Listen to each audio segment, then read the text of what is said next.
Well, hello there, friend. Welcome back to the Construction Leadership Podcast. I am your host, Bradley Hartman.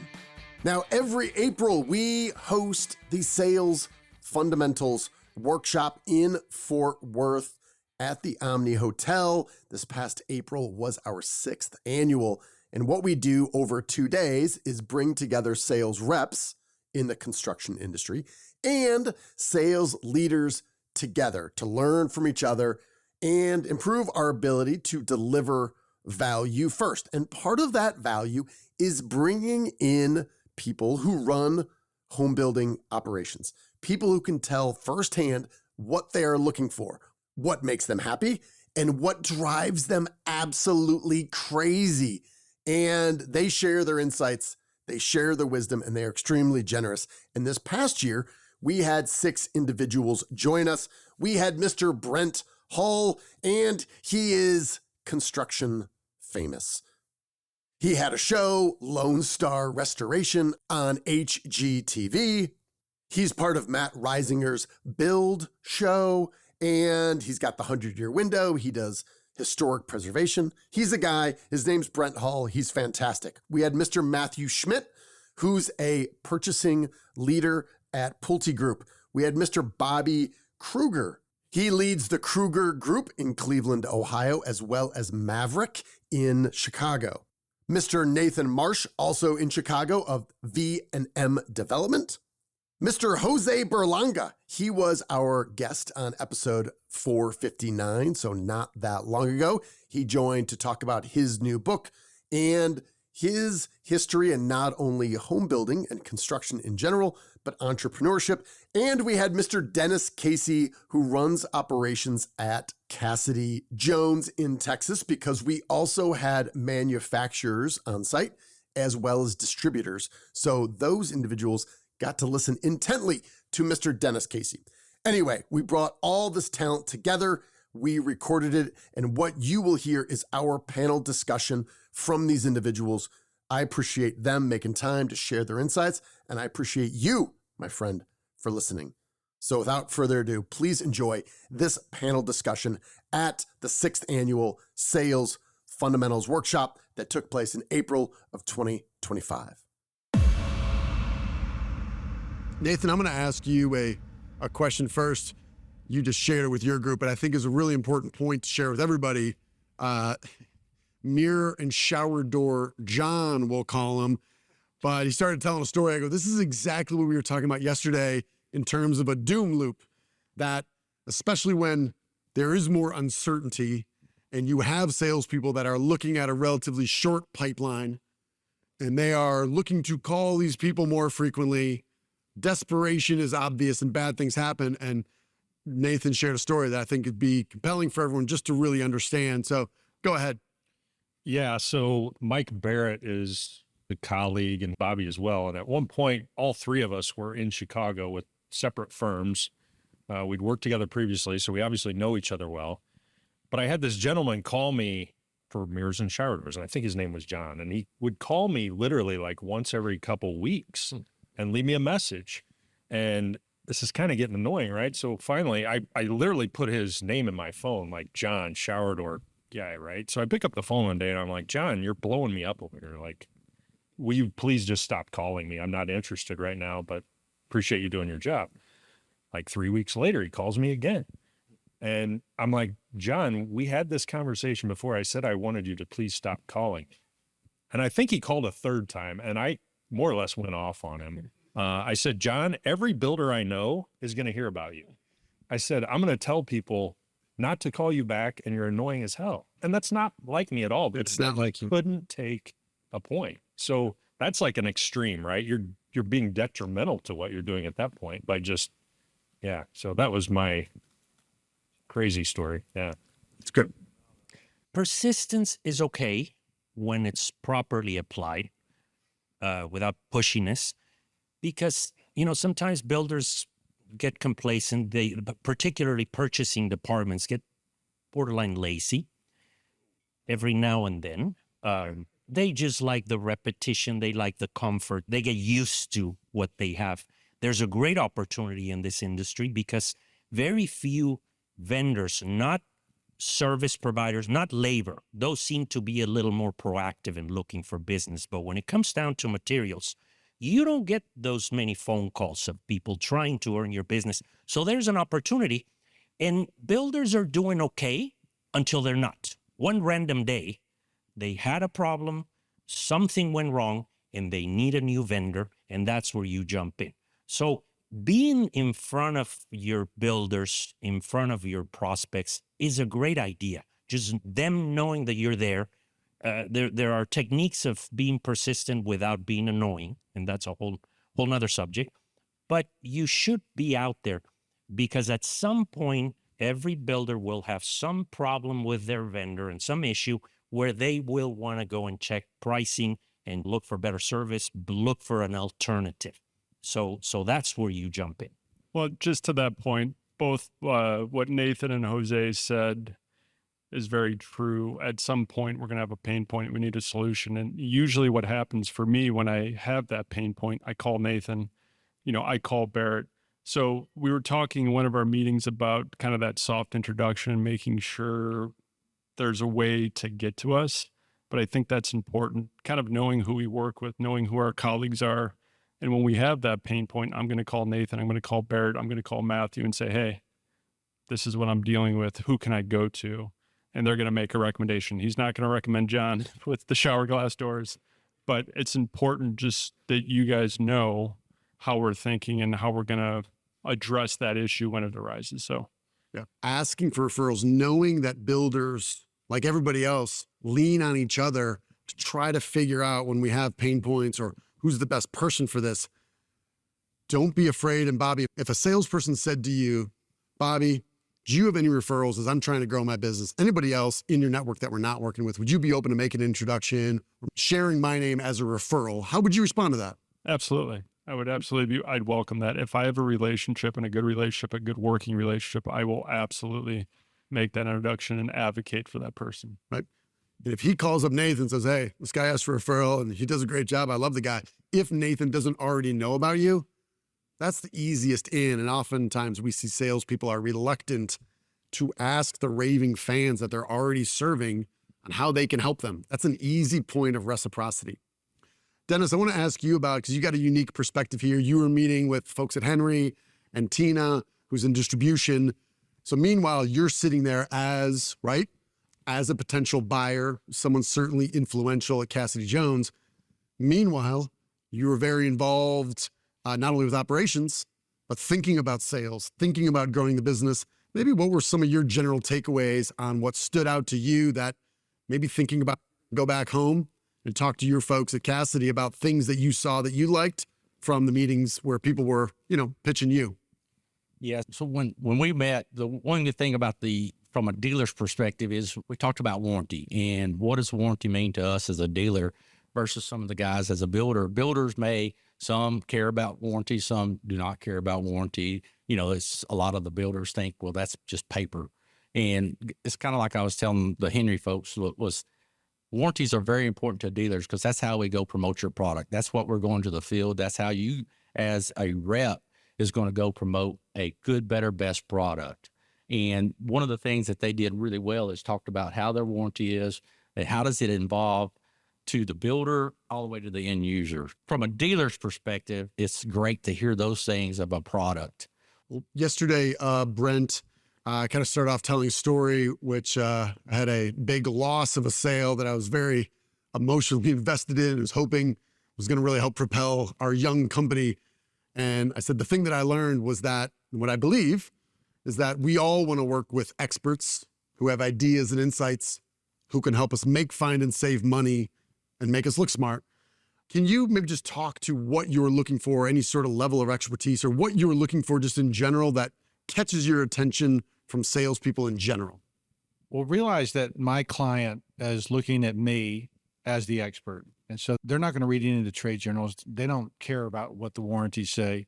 They just they care what I say. And so I can't put a product on a job unless I believe in it. And we're not going to go experiment with a product until we've, for a long time. I don't have a lot of time, so I want to talk to people who know what the hell they're talking about. So there's where I'm coming from. I'm old school. And so I have to have people who know what the hell they're talking about. If I'm a young person sitting in this crowd and we have a lot of young talent here, and they're sitting here and saying, I get it. I may or may not have been in the meeting with you, but I'm a little concerned because I'm 23, I'm just getting this industry, and I'm not an expert. What advice might you have for young people who don't have that expertise yet have to go out and sell? That's a great question. I don't know. Huh. No, I mean, I think that like anything, if you want to learn, you're either on YouTube, you're reading books, you better just go do your studying. I mean, when I got back from that school for historic preservation in Boston, I realized that I was no longer going to be working on, Georgian Federal Greek Revival houses, and it had to be arts and crafts, period revival things. So I read every book I could read on that subject. And so I'm a learner. If you want to sell me, you better go watch all my videos on YouTube to understand what I care about, what's going on. So it's research as far as I'm concerned. Yeah, I think that's one of the keys is when you look at your builder and qualify your builder and what you have to offer that builder, and verify when you're going to approach a builder, what is his business model? What is he doing? What is his end goal? How is he going to market? Because there's nothing worse than going and trying to sell somebody a hardy product that's not utilizing a hardy product. Then it's a waste of his time. So you got to make sure that when you're getting in front of whoever the client is or the builder is, that you're actually coming to him with a solution for his issues or problems, or a product that he's using that you can better help him with. I'm going to swing to the other end of the spectrum here, from luxury historic preservation, really unique, to a little more mass market. Matthew, certainly not all the folks in here are going to be targeting or pursuing national builders. However, I believe a lot of the same needs, fears, and pains, and what you are looking for from intelligent salespeople exist the same. As you were thinking about regional purchasing and building at larger quantities, what stands out to you? Anything different or anything that hasn't been said so far? I think a lot of it's been talked about, but it's just in maybe pumped up in volume of, okay, can you truly provide me? And I know words are something that, I can get you this product and I can keep the pipeline full, but what benefits, what assurance do I have that you can actually do that as you're coming to me? It's knowing your homework, right? If I don't know much about hardy and I'm looking for somebody to give me another opinion on it, that's what I'm looking for, is the new salesman comes in. It's not promise me the world. It's not promise me unrealistic things. So what other value can you bring to me that will set you apart from your competition? The question you asked, Brent, that I wanted to piggyback on, I think it's also important for young people, or wherever you are in your career, find a mentor, find someone within your organization that you look up to and that you aspire to be. Because you think about like shortcuts, right? YouTube is certainly a good tool, but it's just like you sit with a mentor and ask him certain questions. How did you get here? What is your routine? I think that is kind of a shortcut to get to where you want to go quicker. And it helps inform your journey and your path. So I think mentorship is an important thing. And, coming to things like this too, meeting people from other parts of the country and developing those relationships and talking. And where I find a lot of fellowship with the guys up on the stage is we're dealing with a lot of the same things. And it's just important. Hey, how are you dealing with it? And that helps inform how I'm going to go back to my markets and deal with it. So mentorship is an important thing too. Yeah. Jose? And let me add, research, I'm going to agree that you need to understand your product. You need to know what you're selling, but you need to listen. A mistake, very common mistake that we make as sales people, we tend to talk more than we listen. We're selling, we're offering, we're putting things out there without really understanding the individual needs of each individual customer. In creating that relationship, it's all about relationships at the end of the day. You don't have to be an expert. You have to understand what you're doing, but prove yourself through genuine concern, through being there when you're needed, not only when you're selling, but after the fact. With my team, we were talking about, errors happen every now and then. What happens for a builder? Time is money, as we all know. One day when you don't get your material, or you have an error somewhere in your delivery or something like that, and there's not a quick reaction, you may lose your framer, you may lose your timing and create a sequence of events that costs a lot of money. So being attentive to the needs of each one of your customers and understanding their timing and what they're going through is part of that learning process, not just knowing the product, but knowing who you're working with. Yep. Let's go. Got a question over here from Tristan. Hey, thank you guys for coming again. My question is, if I am out and I'm prospecting you and I hit one of your subdivisions, for example, I notice every job has 10 extra sticks of base. It was a good example. And I point this out to you and I quantify that math, or is that a value add to you? Yeah, I'll start there. Absolutely. And I think it's done in the right way. You just have set yourself above. The guy that already has the sale and he's selling it to me, he doesn't care that there's 10 extra sticks of base out there, right? So coming in to the door, bring the picture, not to say, hey, gotcha type thing, but hey, here's some things that I've noticed. I think I talked to our group on that. That's a great entry point. And hey, I was driving your job sites. Here's a couple things that I saw. Here's the lot I was at. Here's how I think I could help you. And I think that's a fantastic way on showing value right when you get into the door. So I wouldn't take it any other way. Yeah, and then one thing I think we talked about in our group too is just kind of reiterating that, you know, don't just come in with that approach out of the gate. I think it's much more valuable if you already have the business relationship and you're visiting the site and bringing up those ways you can bring improvement. Because for me, if I don't know you that well and you just come in and say, hey, I walked your job sites and you got extra stuff, to me, that's just saying, hey, you don't know what the hell you're doing. And I don't really want to hear that from somebody I don't even know, right? So take that approach, but I think it's very valuable and powerful if you have an existing account, you're providing great service. Like I mentioned, if I see somebody on the job site and they didn't call me and tell me they were going to be there, that's powerful to me. I know that they care about what they're doing and they're servicing their client, right? And then if you come to me and say, hey, is it okay if I adjust this takeoff? Because I noticed we've got a little extra trim on each job. That's valuable, right? So that's a big thing. Yeah. I would also just mention here too, sometimes we do like to cruise as we're prospecting to check out where our competitors are servicing. And it's easy to identify where there's extra material and opportunities for us. We often fail to take that same approach to visit the subdivisions of places that we're already delivering material. And if you can call and say, hey, I noticed we got 10 extra stick there. I made that adjustment. By the way, we're trying to think about this. I've been asking you for windows. Can we have this discussion on windows? Now you're providing value and updating versus thinking, well, 10 extra sticks, a little bit more commissions, right? That might be the perspective they have for you. You have an incentive to shit more. So how do you take that same approach to your existing customers to really build that loyalty as well? And if you show up, you know, this would floor me, right? As if my supplier shows up, walks stuff, sets up his delivery truck to come out there and say, hey, I'm going to pick up this extra material. And then I see a credit. Like, how often does that happen? Right? Never.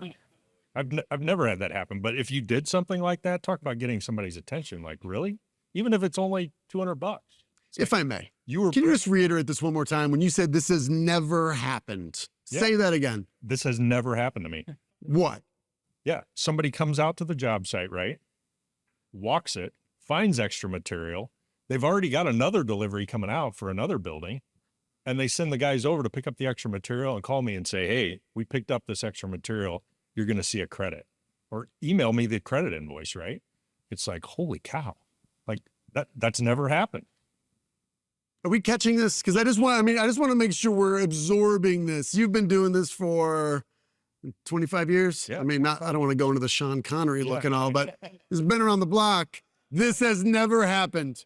And like I said, for me, it's not so much the actual monetary amount. It's just that it happened. It's the thoughtfulness that we're looking out for you, right? Now, how many of you say, I know this happens, we just don't make the phone call?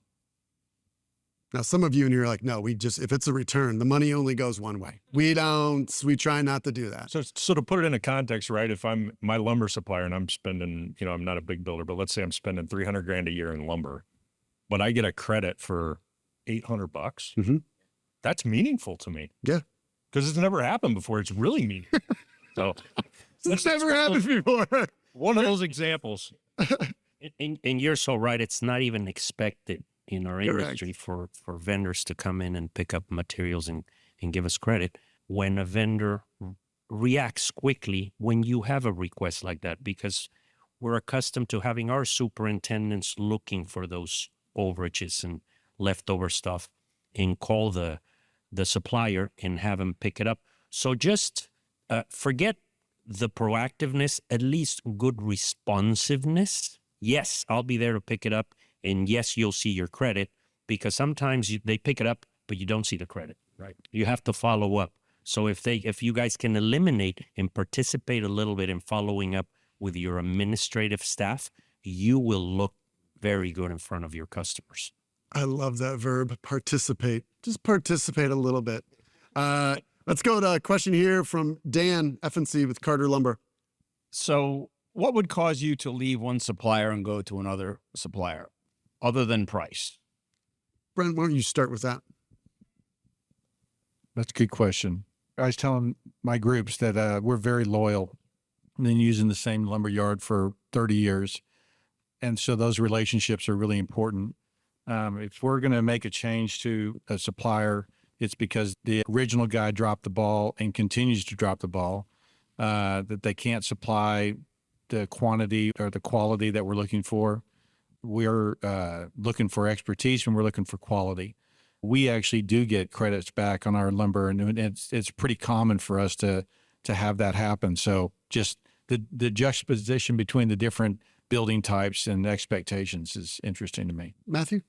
Yeah, and I'd add to it of sometimes you get so comfortable with the current supplier that it's just supposedly easy. But that also gets people lazy. And when that happens, you need some other competition out there to bring everybody's game up to the next level. Maybe not the flipping entire business, but bring it on somebody else and then growing them at the same time. And then you can start building from there. I want to add something to it. And I've had vendors every now and then, they go, hey, show me the plans. Let me review your takeoff and make sure that it makes sense.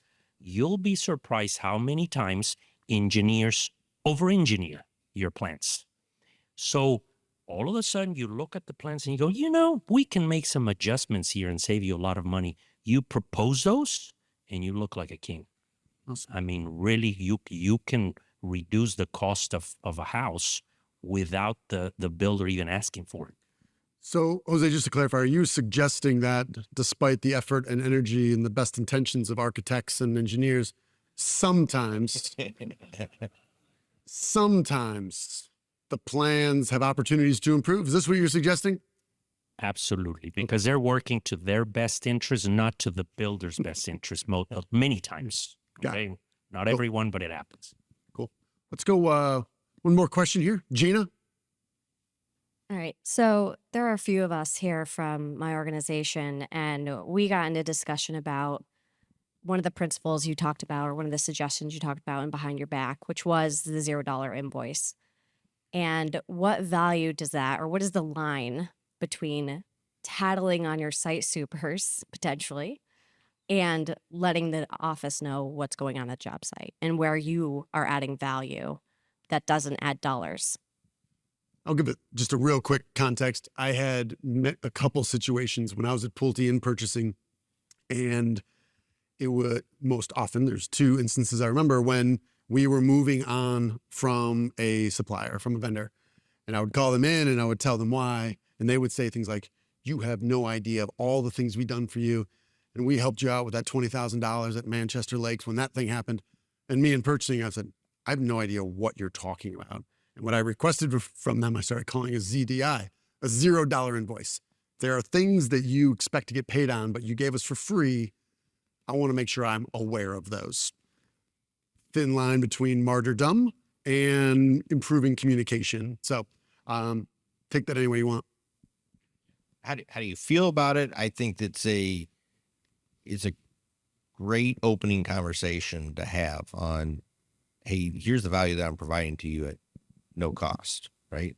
Exactly what Bradley's saying of usually you're having those discussions when you're trying to fire them or let them go, right?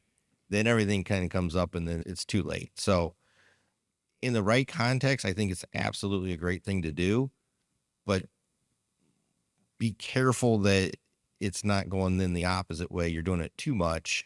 But if there was something that was very out of the norm and you did, that's a great way to bring it to my attention. But I also think too, there's this element of, is value delivered if these owners, the site supers, aren't aware of it? And what's a socially intelligent way to do that, right? And I think you guys hit on before with that credit return. You would think it's just normal process. When there's extras, we call them in, you come pick it up. Making that extra step to just say, hey, heads up. I don't want you ever thinking that we're just picking up material and not giving you credit. I know $800 isn't going to impact your business, Nathan. You should see that now. I'm just following up on it. I'm participating in this process. You're going to say, okay, yeah, thanks. And you're going to say, this never happens, or this is rare when it happens. Now you're standing out to get that in a subtle way, getting that recognition of value fully delivered that a lot of people are not. I was just going to comment because I've sat on both sides of this, right? Right. I've been at one of the highest levels with a production home builder, and now I'm kind of running my own show, and there's just 3 or 4 of us in the field. So I think once again, it's really knowing that audience. I can think of times where there were superintendents that worked underneath me that probably weren't doing a great job, and it probably would have been a nice tool to have that information to either correct their behavior or terminate them, right? Whereas now it's like I'm running my own thing. It's more a conversation, right? It's like, hey, you weren't ready when we delivered this and your carpenter sent the truck back. It's costing us money. I don't want to bill you for it because it rarely happens, but it's a problem for me. So I think that's kind of, you got to be sensitive to the audience and how it's going to affect them. So I would say, once again, know the scale of the customer. And if you have a relationship with the higher level, go directly to them and just have the conversation. Don't just start sending paperwork, right? And I would say the same thing on the production home building side. Even if it's big, call the area manager, call the project manager, call the guy you know is a little bit higher up and be like, hey, we're having some challenges lately with this. We covered this time, but, I want you to be aware that it's impacting both of us. Yeah. I want to add something to that, but you'll be surprised how many small and medium-sized builders have an awful accounting system. Okay? They don't know what they're doing. Many of us, particularly in the early stages, you're setting up. We're builders. We're not accountants. We're not CPAs. We're not attorneys. And many small companies neglect that process, or they don't perfect it. They don't refine it. Something that's incredibly valuable from a builder standpoint of view is if the vendor catches the mistake. In our early stages, I'm embarrassed to say, well, we've double paid invoices. I don't know if it's happened to any of you guys, but through our growing pains, now we have a much more sophisticated system of checks and balances, but you have no idea how many times we double paid things, particularly because there's partial payments and this and that. So if you monitor that and communicate back to your builder and make them aware, hey, you already paid this, it's real helpful. It's very, very helpful, and it gains a lot of trust and credibility. This little nugget there is a great little reason I want to highlight. Jose's got a book out, this Business of Home Building book that Jose wrote. I said, this is the book I wish I had in 2000 when I didn't know any of the details. I think it'd be a really valuable resource for everybody in this room, not only for yourselves to understand the full scope of the challenges and risks that every builder is facing. I also think this is a cheap way to buy a couple dozen of them and give them to your best builders and say, saw Jose speak. This is great. I'm sure there's at least one thing you can take away from this. Worst case scenario, your builder's going to take it and say, oh, it's nice of him. And he's going to put it on his shelf so he can make himself look smart, which is also delivering value. Brent, why don't you wrap us up here? I am very excited. I'm assuming this is like some sort of history of millwork coffee table book is what I'm imagining. I pre-ordered it, but maybe just give a little context for this group because Brent is a brand new book coming out. The design and manufacturing of historic millwork from 1740 to 1950. And it's perfect for me because I'm really an expert from 1930 to 1940. I don't know any of the other decades, so this is great for me. Give us a little context, why you wrote the book, how this audience here might be able to take that, share for not only for themselves, for expertise, but also get some historic context that hopefully can help their builders as well. If you need a book to fall asleep at night, this would be your book. Is this the sales pitch? Is this the sales pitch? You should be here. This is a dork book. This is a book that it is a study of historic millwork and pattern books from the 1740s into the 1950s. It is not light reading. There are a lot of pretty pictures in there, so that's good. Yeah, Bradley's just being kind here. It's written for architects, preservationists, and home builders who want to understand what moldings go in what house and why it looks the way it does. So it's moldings, mantles, cabinetry and built-ins, doors, windows. It's the history of all of those different types of millwork things. If you're into that, then it would be a good book. As we think about the craft of selling and craftsmen like these guys are, and I would say if you talk to Matthew, you'd say he's a national purchasing guy. Is he a craftsman? This is a person when it comes to supply chain, getting a master's at Michigan State, one of the premier master's degrees in the country for supply chain. He treats his buying like a craft, right? Obviously, Brent was all into craftsmanship, but I think even down to Dennis on the dealer side, these guys have been successful because they take it seriously, they study, they find different ways to learn to make it a craft. And these are the people that you want to work with and will help you guys grow your business. So, gentlemen, I appreciate all your time. It means the world to me. Your involvement here makes this whole thing go. So, round of applause. Thank you very much.